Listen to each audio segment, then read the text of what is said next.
for absolute domination by AI. And there are three areas where there's probably more, but three that I can think of where AI is ripe for domination. And there's essentially no need to be having healthcare practitioners do this at all. Or if they do it, then it's just purely supervising the AI on cases that are outlandish that the AI hasn't seen yet, although that's going to be very rare because many of these are trained on hundreds of thousands of images and millions of images.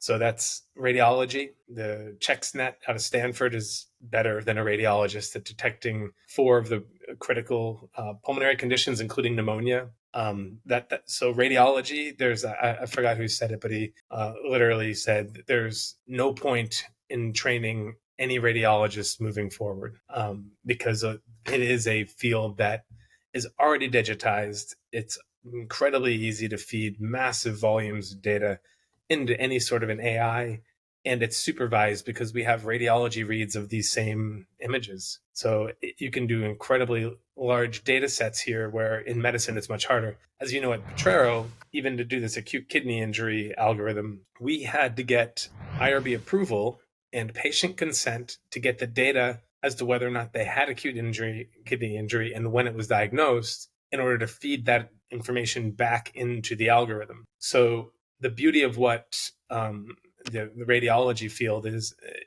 what they're doing there is they can de-identify these images and get them in huge quantities with the physician readings of the images and use that to supervise their AI. There's also, and the other two that are digital images are evaluation of the retina and eye imaging, ophthalmology. And then the other one that is going to be histology. Histology is... Why histology and not just pathology? Are you considering pathology as part of histology? Okay, yeah. Histopath. So, and this okay. has been going on for a while. I think when I was back in Venture back in 2005, they were already automating 80% of pap smears that came through. They would take a picture, the computer would analyze it. If it was completely clean, it just said clean. If it got confused at all, it would bump it to a pathologist who would then rate it. And I'm not sure if back then, if they were feeding it back into ground truth to make the algorithm and the software better, but that is what they do now. And it's just getting better and better. And essentially, pretty soon, it'll be better than most pathologists, if it's not already. Yeah, see, and I think those are cases where AI makes a lot of sense because, I mean, if you look at radiology, even before the advent of not I don't say the advent of the internet, but essentially that's something where everything was looked at using digital images, right? There's a library of millions of those things. And, for something to get close to AI, you have to feed it an infinite amount of data. That makes a lot of sense. And there's going to be no radiology, even in the rare cases, because a radiologist who's really good at picking up on a specifically rare case means that they have technically trained themselves on finding that image. And that's pretty much the same thing. So in that case, yeah, I mean, as controversial it is, it's almost like there's no point in training radiologists moving forward. I think though, I'll make kind of a really crazy prediction. I don't think AI is going to make anybody unemployed in the next few decades. I think similar to when computers came out for librarians freaked out. They're like, there's no reason to have a librarian anymore. But if anything, it created more jobs because you need somebody to manage these systems. I think that it's going to change things that you're responsible for. But I don't know if in the next let's say 2 or 3 decades, there's going to be a bunch of radiologists that are just unemployed. I don't know. I mean, I could be wrong about that, but I feel like somebody's going to have to manage these systems, and it's just going to change the way we do medicine. But I don't know if you agree with that or not. Well, it's definitely going to change how they do things, and it may mean that they are more computer scientists than radiologists now. That's a good point. Yeah, I think I agree with that. Yeah. So, go ahead.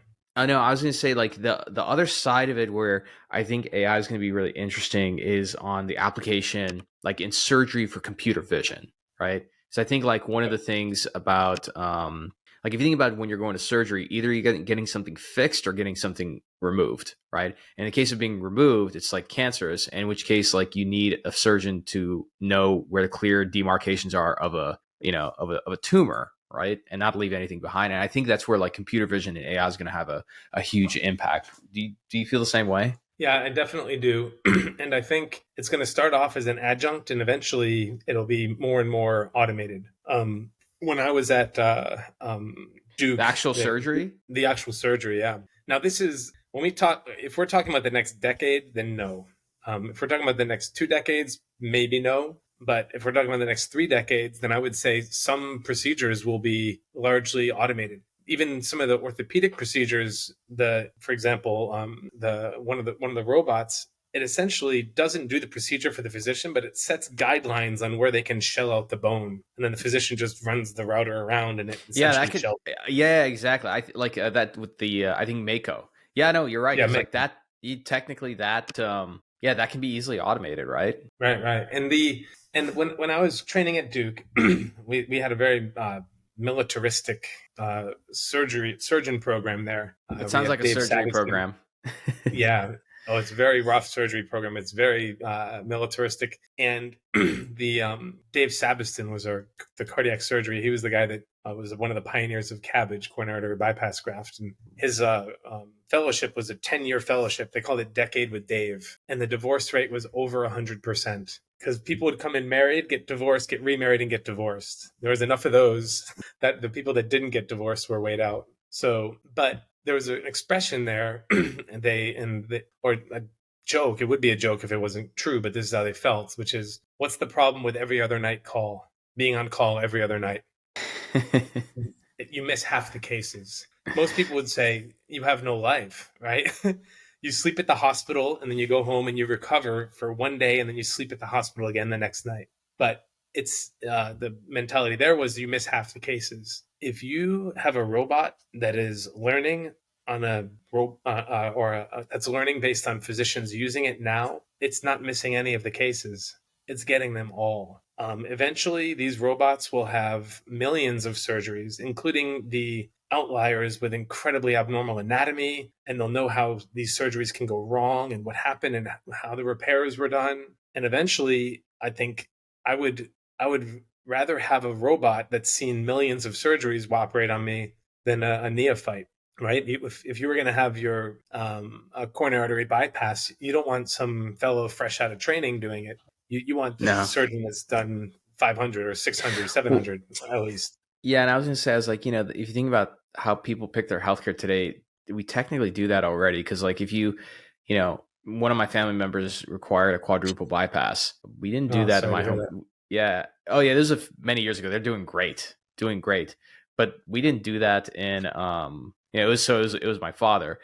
We didn't do that in my hometown. I mean, we were in El Paso, Texas. There's like a medical center and everything. We went to Houston, right? Yep. And got it done by like one of the best there, Yep. So I think like people are already doing that. Like when something really big is like, oh, who's the best I can go to? And I think, I don't know, this concept of democratizing medicine is like kind of thrown around as this like stupid catchphrase by like too many med tech companies, and it's kind of getting annoying. But I think the real democratization of medicine is the advent of AI and machine learning to actually standardize these procedures. So like you shouldn't have to like pick, or if you have more money, you get to go see the best surgeon. There shouldn't be such a thing, And the same is true with anything, right? As you know, the medical care is incredibly variable, right? There's the expression, what do you call the person that graduates last in their class at the worst medical school in the country? Doctor. Doctor, right? Yeah. And so, and that not the graduation in your class determines how good of a doctor you are necessarily, but the reality is there's, I would say roughly the 80-20 rule, right? 80% of doctors are very competent, and there's the 20% that are you wouldn't want to send your family members to. Whereas there's some surgeons, academic surgeons, who are like double board there's one in particular I'm thinking about, double board certified. I wouldn't let that guy open a can of tomatoes, let alone like operate on somebody I love. Yeah. Can you drop like some names for us? Definitely not. Just kidding.